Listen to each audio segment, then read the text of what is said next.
Turning to a story about fake news. We have disinformation, we have misinformation, and then we have malinformation.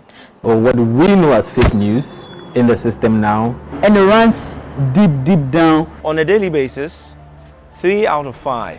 And this is quite big. Elections are essential in any democracy. Ghana has had 7 general elections since 1992, and she is preparing for the 8th this December. During elections, political actors campaign for votes, and citizens decide who to vote for based on the information they receive, directly from political actors or through the mass media. But what happens when citizens are misinformed in an election? And what if the misinformation is deliberate?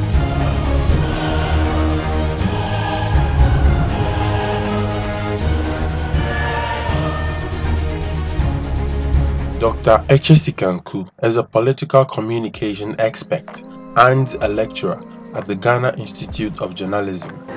You realize that public participation is very crucial to the success of a democracy. And democracy is very important for the development of a nation because that is the form of government we have. Also, communication and information are pivotal ingredients in the democratic process or in the democratic enterprise. In fact, we cannot have a workable or an effective democracy without free speech, without free information, without adequate information, without accurate information, and substantive information for the voters. And why is that so? Because the voters depend on this information to make their choices during election day. So information is very critical if we want to have a substantive democracy. Now, so if you look at it from that angle, then it means that if anything goes wrong with that information, it then is going to affect the democracy in any way, either the lack of that information or the misrepresentation of that information, which we see in fake news, disinformation and misinformation. Then it means that people are going to be making decisions which are not right. Some civil society organizations such as Pen Plus Bytes and Media Foundation for West Africa have special projects dedicated to monitoring and fact-checking misinformation. Mr. Jerry Sam is the Deputy Executive Director for Pen Plus Bytes. Again, through Pen Plus Bytes working on elections across the continent, 4 times in Ghana, and also our work with DW Academy on media information literacy. We have realized that, especially coming towards elections, misinformation, malinformation, or disinformation is quite big in Ghana. Be it half-truths or false information. It still trends a lot on social media especially, and even on WhatsApp. And all this misinformation or disinformation or malinformation or rumors or propaganda all are designed to serve one purpose. And the purpose is to achieve a predetermined end from news consumers. Usually, especially coming to elections, it's mainly targeted at manipulating people's opinions, manipulating their attitudes toward certain candidates or certain groups of people. And this is quite big. Mr. Kweku Asante Krobia heads Media Foundation for West Africa's Fact Check Ghana. Since we started this project, we see this information from various angles and sectors, as many as you can have them. So we have politics, people sharing information that is not true for political gains, health, especially during this COVID-19 pandemic that came. It's really occasioned the rise of a lot of disinformation. What do journalists also make of misinformation on the media landscape? How frequently do they encounter misinformation? On a daily basis, you get like 3 out of 5 from various sides. I wouldn't mention any political parties. Obviously, to create disaffection for one political party or the other. So you get a call from a constituency, oh, this thing is happening here, and this party people are causing it, this party faithful are causing it. If you are not in a rush, you may put out the information one side gives. So on a daily basis, 3 out of 5, this person wants to go independent. This person has done that, especially during the registration period. 3 out of 5 on a daily basis, and that is obviously to cause disaffection for one of the parties. What really is disinformation? Dr. Laurentia Ejapon is the head of Department of Communication at the Ghana Institute of Journalism. Well, when we are talking about false information, there are 3 different ways that we can look at false information. So we have disinformation, we have misinformation, and then we have malinformation. Now, disinformation is about false information that is intentionally put together to create harm to people, a group, or a particular situation. Then disinformation usually is about information that is shared that the producer might not necessarily know that is false, but the idea is not to cause harm. Now, malinformation usually deals with information that is true, but the intended purpose is to cause harm. So it's truth but twisted around to cause harm to a person, a group of people, or to a particular individual. So in this case, what we are really going to be focusing on is disinformation. That is information that is put together in such a way that the intended purpose is deliberate, is falsified. The intended purpose is to create harm. There are several things politicians are doing in political communication. When you go back to the literature, they say politicians use communication to perform 3 different functions: to acclaim, to defend, and to attack. So anytime they put out this information, it is to achieve any of these 3 things. Acclaim is to talk about the achievement, attack to defend somebody, and then defend is to defend themselves. But of course, we do know that in an era where there's a whole lot of information going on, and politicians might have done one thing or the other which doesn't go in their favor, so this is where fake news comes in, or misinformation or disinformation comes in, because what they are trying to do is to use that fake news or information to do the 3 things I've said, either to acclaim, to attack, or to defend. Essentially, every source of information becomes a source where people can disinform. Okay, of course, in Ghana we know that radio remains one of the major sources of information for a lot of people, and of course, so you get a lot of people disinforming through radio.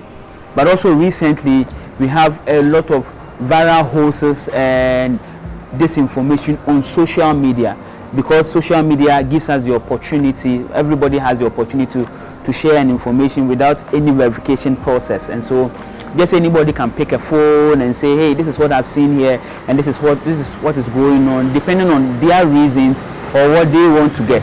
All right, and so we get them from radio, we get them from social media mainly, especially among a certain crop of the young people and all that, and then of course on TV, and then a few occasions you get them from the newspapers and then the news websites. This information has always been there. I mean, before the advent of social media becoming very, very much a part of our political process, this information was used with negative political adverts. We have realized that it runs so deep, so that the president is at some point giving false information. What I cannot say is whether he's intentionally giving that information to lead people to his side. You have the vice president sharing misinformation, the leader of the opposition party is sharing false information, and it runs deep down to the political communicator of the party, or the communicator, in our system, in our administrative system, down in the community, somewhere in the hinterland or somewhere far away from the capital. One wonders, where do Ghanaian voters get political information? How much do they trust those sources? Are Ghanaians even aware of disinformation? This one will come, go say this one will come, go say this. Me myself, I don't want to go into politics that much because, politics will be something where, Charlie, if you put your heart inside, master, nothing, will get what you want, Charlie. Okay. So every man for himself. Yeah. Well, it depends on the kind of news I want. If it's local political news, I get from City FM or City Newsroom, Joy sometimes, and 3 News here. But international platforms, I'd obviously go for Sky or CNN. I think these brands over the years have built a solid reputation for themselves in terms of news coverage. So I think, yeah, I trust them enough.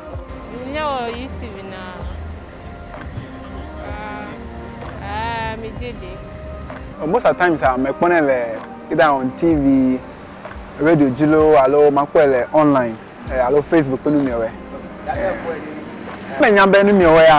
because of that time I show cab or I win lessons, I win and vote. I don't know what. I can truthfully, they know look at me like because now I get a matter of check information about all thing I connect with new the possible. You are somebody I look up to. That means I trust you to do some things. Yeah. So if you are involved in this information, I might not vote for you.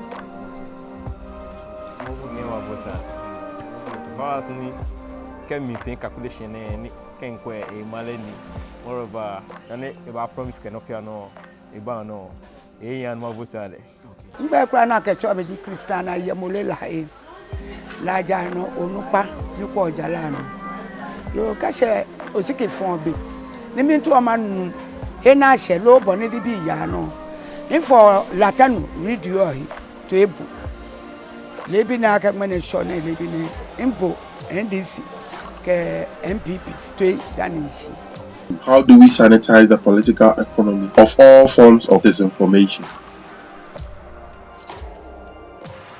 So number one, I tell all media practitioners and journalists and anybody in the circles of the media to say verify. The difference between information and news is that one is verified information. News is verified information in the sense that the person has checked and checked again. That's why they think it is good that we put it out for people.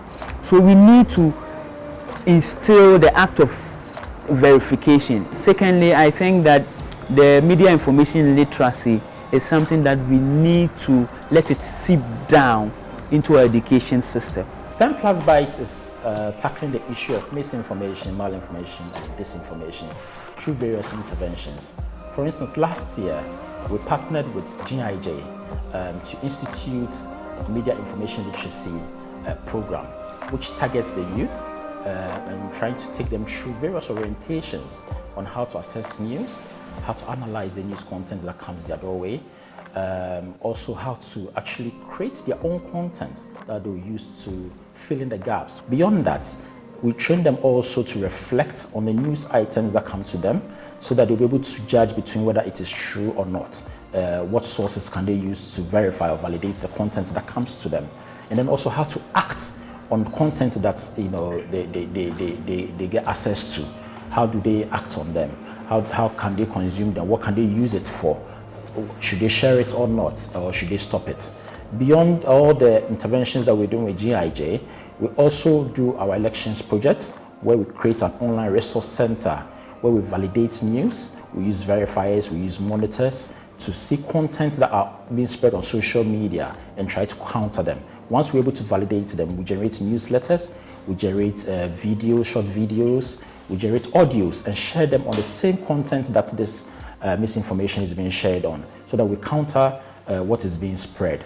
And lastly, we're still also working around COVID-19. So we developed a project around COVID-19, targeting misinformation and disinformation around COVID-19. So we use resource people across the country who are able to generate content to counter certain misinformation around the pandemic, all in support of government's efforts to curb the spread of misinformation. what we do is that we use a 3 C's: check, cross-check, and check again. So what we do is that, first of all, we run the information by authorities in the various constituencies. So if it has got to do with crime, we call the police commanders in the constituencies, in the districts. If it has got to do with any other form of news, we send our regional correspondent. For example, we have 16 regional correspondents and other citizen reporters across the country. So when we get the information, we call you. We've heard that Amma has done this to Kofi in this area. Can you kindly check? And when we get to the ground, we don't want to listen to one side. We listen to both sides, and then we listen to what the authority normally tells us, because they are in the balance. They tell us what really indeed went on the ground. We don't listen to one side and leave the other side. So we use our 3 C's. We check, cross-check, and check again before we go ahead to publish the news. So how do you solve this? This is where media literacy comes in. A lot of people think that it is all about the politicians, but then a large part of it, for it to be perpetuated, for it to trend, and for it to take on a life on its own, it presupposes that the constituents or the voters themselves are active participants of this new era of misinformation and disinformation. So in order to curb that, media literacy is extremely important to educate people, to be able to, for instance, understand media information, to appreciate media information, to be able to tell where the information is coming from, to be able to tell the biases of the various media houses, so that their understanding or interpretation of the media messages would be, affected by the kind of knowledge that they have. Information cannot happen if we are not disseminating that information. Before you forward that WhatsApp message, retweet that message, cross-check. Check if it is genuine and it is true, because it takes you and I to stop this information. If you cross-check the facts and it's not true, and you stop spreading that information, then we conquer this information. But as soon as you don't cross-check, you are just happy about the information you've received, you don't do any cross-checking, and then you forward that information, then you become the conduit through which this information keeps happening.